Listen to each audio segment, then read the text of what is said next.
Right, I think Audible generally needs to cut me off because over the years I have spent an absolute irresponsible amount of money on it, to the point that if my bank rang me now and said, "Nay, are you okay?"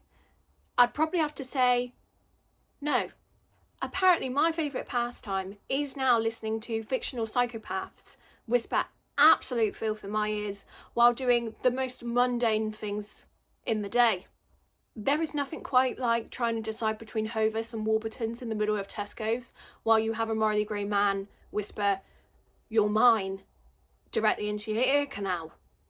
Sir, I am literally buying bread. Behave. So, if you're looking for fluffy little romances where everyone communicates their feelings healthily, this is not that. No, and I feel you should scroll away now. Because today, I am sharing my absolute favourite dark romance audiobooks. Not the same 5 ones that everyone bangs on about every 5 minutes. Oh no.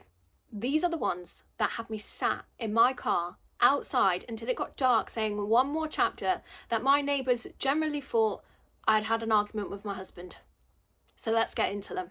Okay, the first one I'm going to talk about is of course The Darkness Beyond the Daisies by Cori Zahara. Basically, a teenage girl is kidnapped, sold, and then rescued by a couple out of the goodness of their own heart. Spoiler, they're not rescuing her out of the goodness of their heart. Oh no. Their plan is for her to help them cope with their mentally unwell son, who has multiple personalities. And I'm going to say right now that as a plan, that is absolutely mental. This is a duet narration with Sean Masters and Maya Moriano, and they are absolutely incredible in this. Sean Masters gets the MMC done to perfection because one minute you're thinking, oh, maybe he's just misunderstood. And the next, you are mentally dialing 999 because he's crazy. If you like psychological dark romance that keeps you permanently on the edge, then this is incredible. Next, we have Painter's Obsession Volume 1 and 2 by Luna K. Wicked. And I'm just going to say, what the actual fuck was that? Respectfully. It starts with an obsession and somehow gets far more concerning every chapter. I listened to part of this while cleaning the kitchen. I ended up holding a fairy liquid bottle for 15 minutes while reconsidering every life choice that led me here. I would recommend actually, yeah. Joe Arden, Corvin King and Maya Moriano are the narrators, and they absolutely understood the assignment. Like, can you imagine being a narrator and explaining your job to your nan though? What did you do today, dear? Well, Doris, today I spent 6 hours pretending to be a fictional murderer into a tiny microphone. Brilliant, would you like a rich tea? To be a fly on that wall. Next, we have Beautiful Fiend by Lola King.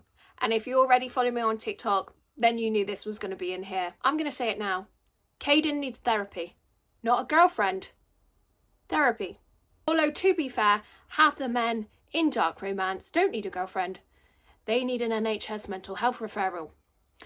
We've got rivals to lovers, gang wars, enemies to lovers, dark romance, and an absolutely psychotic MMC. And Corvin King narrating Caden. Stunning. Absolutely stunning. Next is The Ritual by Shantel Tessier. Look, is this underrated? No.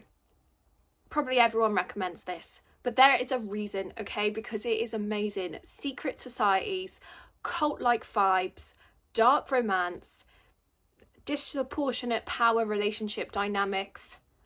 She's a stunner, okay? And to add to it, Aidan Snow's voice.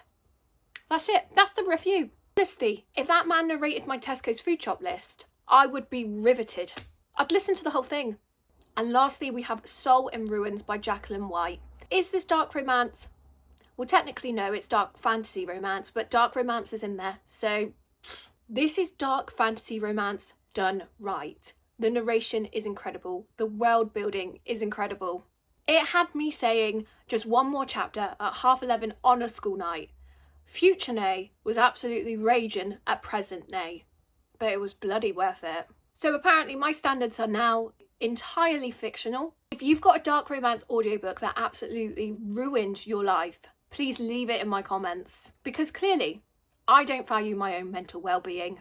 Don't forget to subscribe to this channel because it's basically me enabling your reading addiction while pretending mine is under control. Spoiler alert, it isn't.